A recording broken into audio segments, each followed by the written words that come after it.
Hello and welcome to Maths with Jacob. This lesson will focus on sharing. Sharing is a very important topic, and kindergarten students will benefit greatly by receiving a well-paced and systematic introduction to equally sharing objects between two or more groups. Let's look at the first example. Share the above 4 marbles equally into 2 groups. How many in each group? Now, what you can advise students to do is to take 1 marble at a time. So if they have 4 marbles on their desk, or any 4 objects, they can take that object and they can place it like this, for example, into the first group. Then they can take the second object and they can place it there. So see how they've equally shared 2 objects so far?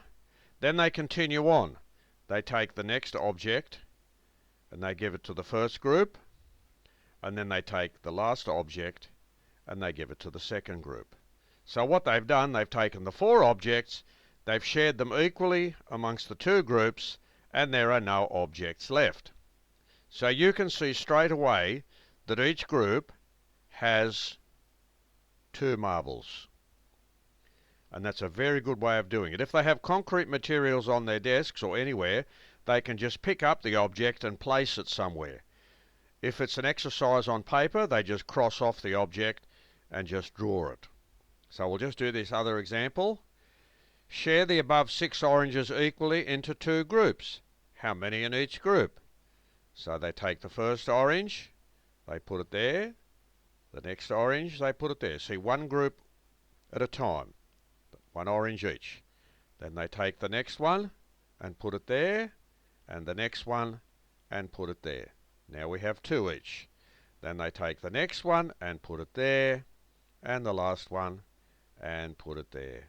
So you can see that there are 3 oranges in each group. And that's a very good systematic way of doing it. So the next example, share the above 6 tomatoes equally into 3 groups.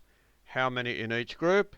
So you do that exactly the same way. You take 1 at a time, and this time you just share them amongst 3 groups. With the next example involving pears, again you take 1 at a time, cross off 1 at a time, share them equally between the 3 groups.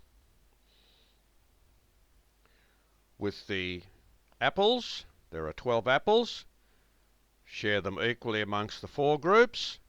And finally, there are 20 strawberries, and share them equally among the 4 groups. So the idea is exactly the same for each of those examples, and it's a very important topic, and the more examples you give students, the more likely they are to be able to do it without any trouble whatsoever.